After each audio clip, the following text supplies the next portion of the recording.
Hi, everybody. Welcome to the QB School. Today, we're looking at what is wrong with Dak Prescott. My goodness, hot start, falling off the face of the earth. We're going to look at the film, see exactly what's wrong, who's to blame, what's going on in Big D Town. This will be a good one. Welcome to the QB School.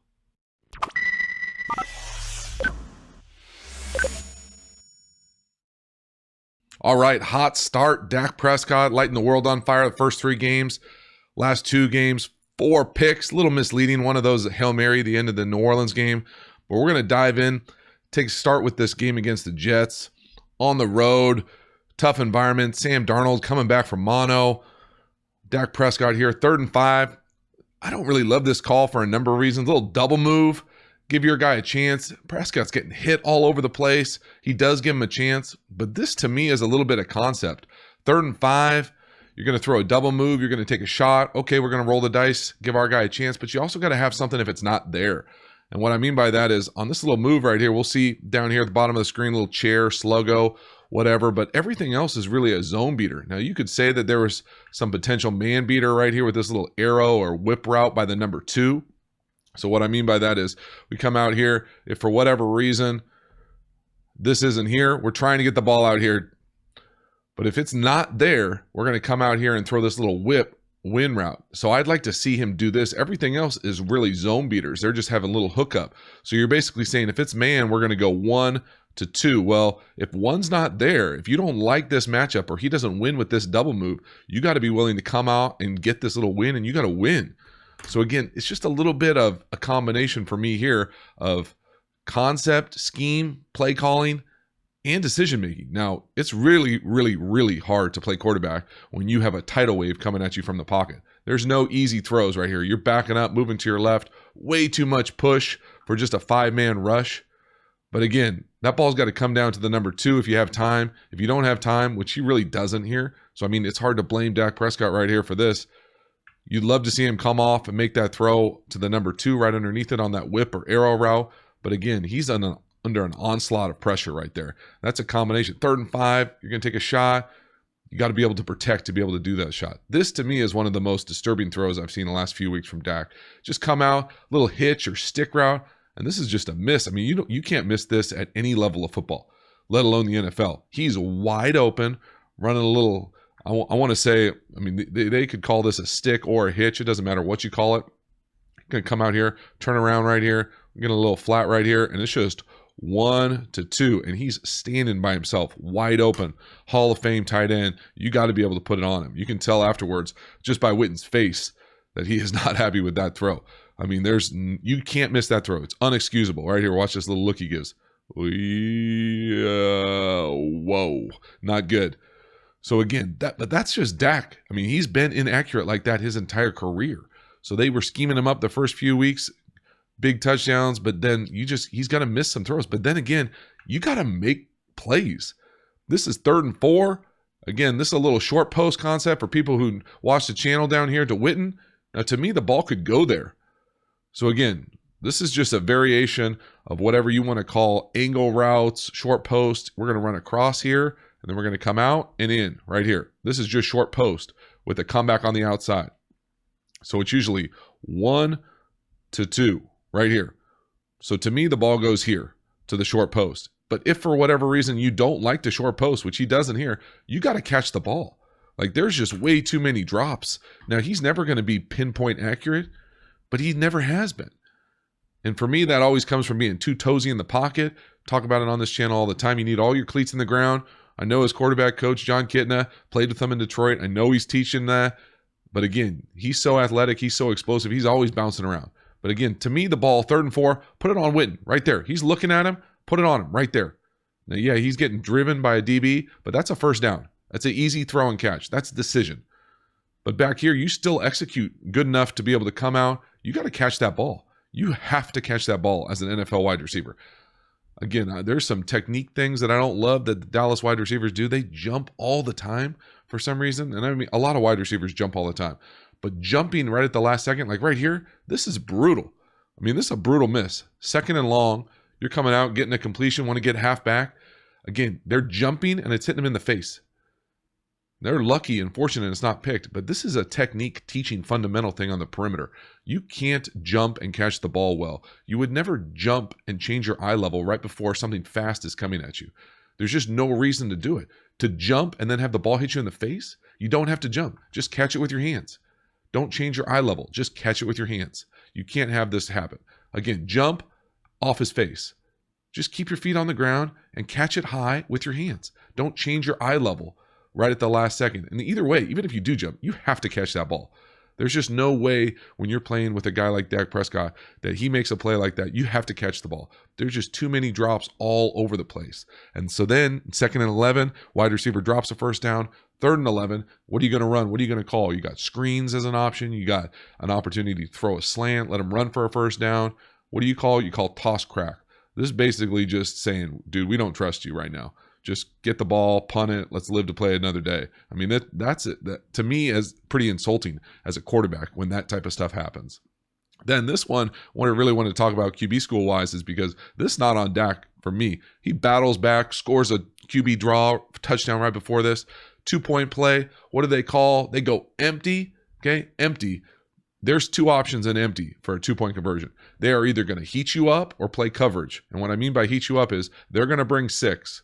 That's exactly what they do right here. 4 down, 2 DBs or linebackers. We're coming down, playing man-to-man right here on Witten where the ball goes. Well, they all run zone run. This is zone concept. A little hookup right here versus 0 with a guy standing right there. That's a zone concept. I think all these guys come up and run little hitches. The only man thing I think they have is maybe 1 fade on the outside.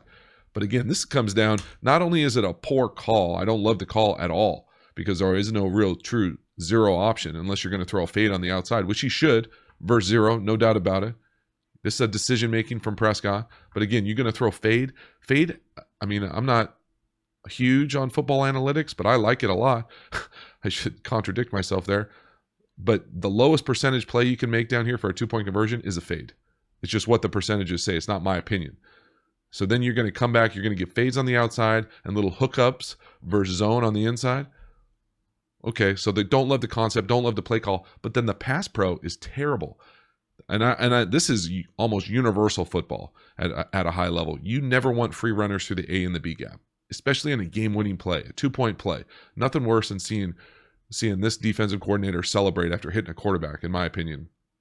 But you can't have a free runner through the A and the B gap. Okay, so we'll talk about pass pro here for a second. So suffer with me. Suffer through this with me, okay? I want this thing. There's 5 guys blocking. This is just math. 5 guys blocking. They're bringing 6 guys. 1, 2, 3, 4, 5, 6.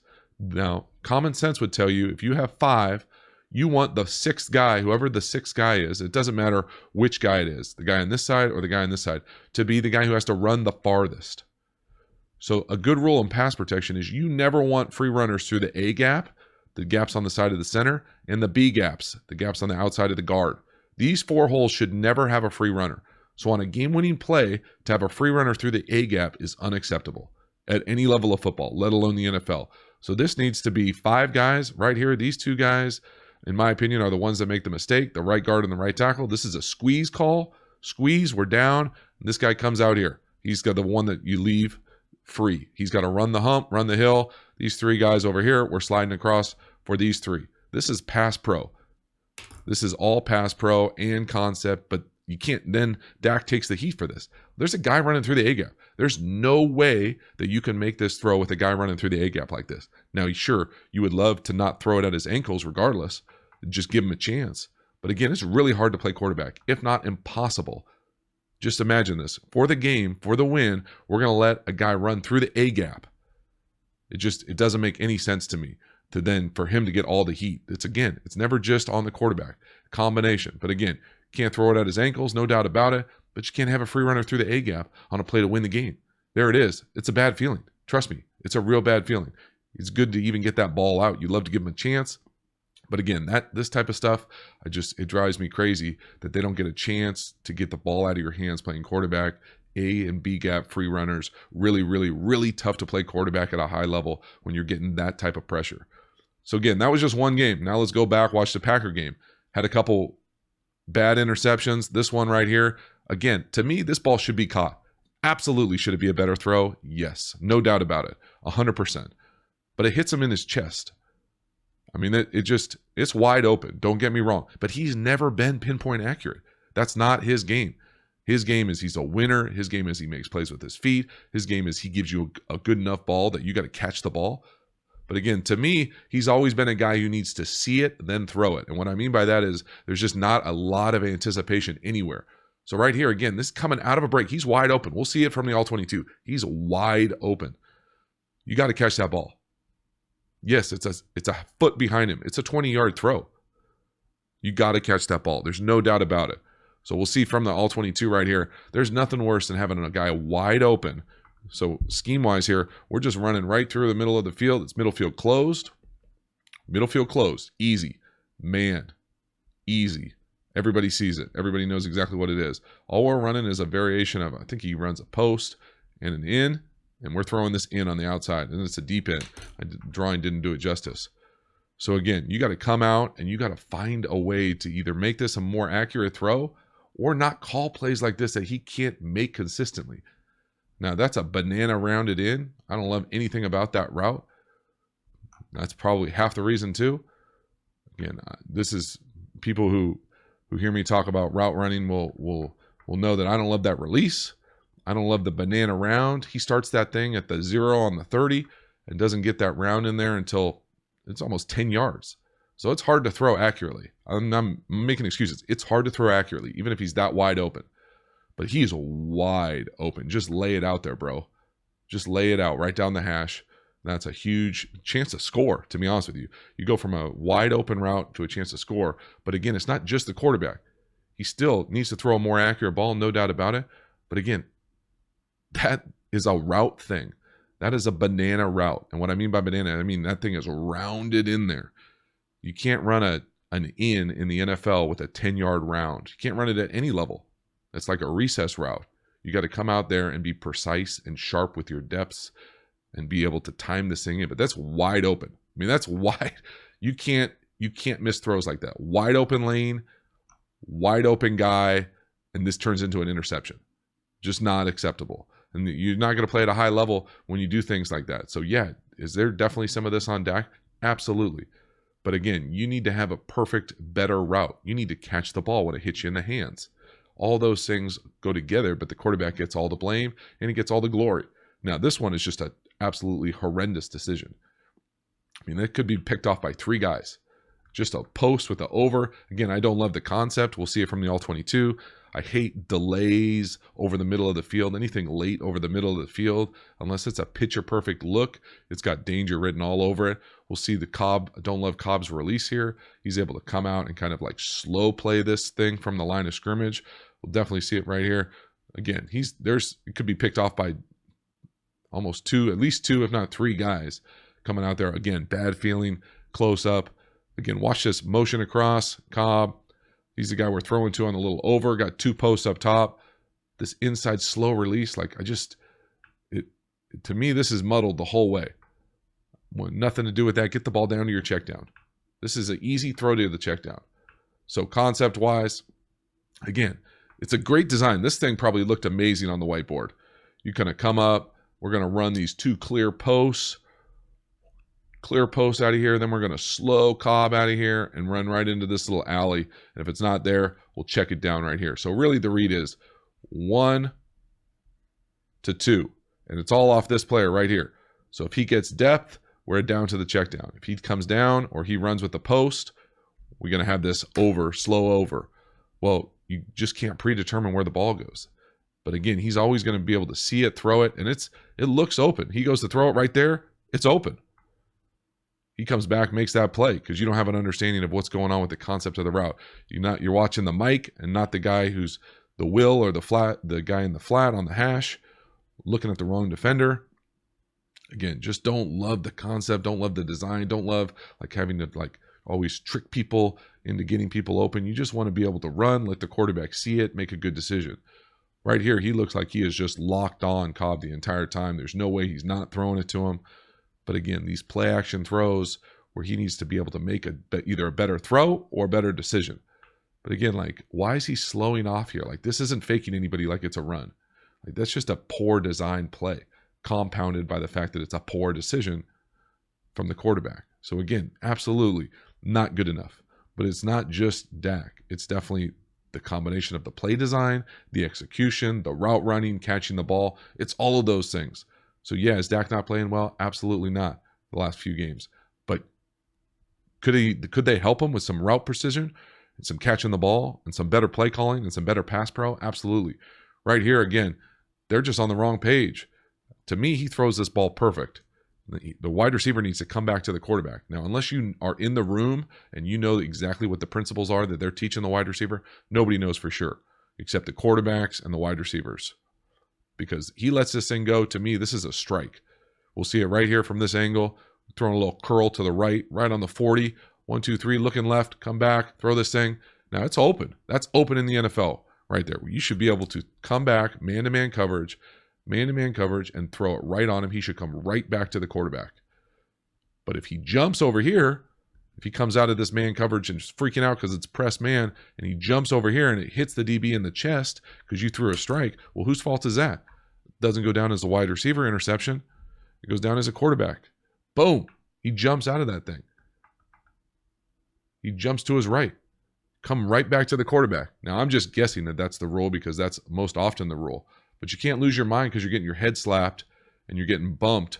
You got to come right back to the quarterback. And I'm guessing that that's what they teach. Again, he looks like he jumps inside to me. I mean, he does jump inside. He's on the 40. He jumps off the number. The numbers are 2 yards wide. He goes from the middle of the numbers to inside the numbers. Jumps a full yard. That ball's already out of his hands when he goes to make that kind of jump at the top of the route. But again, you got to win. I like that. I actually like this anticipation. I think he needs to do more of this and learn to be better at it. He goes to make that throw. He's right there on the 0. If he comes out of it right back to the quarterback, he hits him in the chest. It's a big time hookup. But again, his wide receiver, in my opinion, lets him down, hits him right in the chest. Boom, another turnover. So again, what's wrong with Dak Prescott? He needs to play better. He needs to be more accurate. But he's always needed to be more accurate. The guys around him need to play better. They need to catch the ball when it's thrown to them. They need to be more precise with their route running. The play calling needs to be better. They need to find ways to give him opportunities to both get the ball out of his hands quickly. If we're going to take shots, do double moves, we got to protect him. We can't have free runners through the A gap on game-winning plays. It just can't happen. It's not acceptable at any level of football, let alone the NFL, let alone the nation's team with the star. It's just not good enough. So it's really hard to play quarterback at a high level when you got guys rushing at you, when you feel like there's a tidal wave coming at you. But again, can he play better? Absolutely. Can he throw the ball more accurately? Yes, he should be able to. But again, it's not going to happen overnight. He is what he is. He's a very good quarterback. He's going to get paid. He's athletic. He's dynamic. He's explosive. But he's not an accurate all-the-time thrower. The guy's got to make plays. We can't be dropping balls. We can't be jumping, changing our eye level, dropping balls, cutting picks, having balls bounce off our shoulder. You're not going to be able to win like that. You got to go in there. Decision-making needs to be better, absolutely. But again, they need to give him stuff that he's good at. Get the ball out of his hands quickly. Find ways to make throws that he's good at making. So, yes, he needs to play better. But yes, so does everybody in that organization on the offensive side of the ball. Thanks so much for watching. Please subscribe if you haven't already. I appreciate the support of the channel. Have a great one.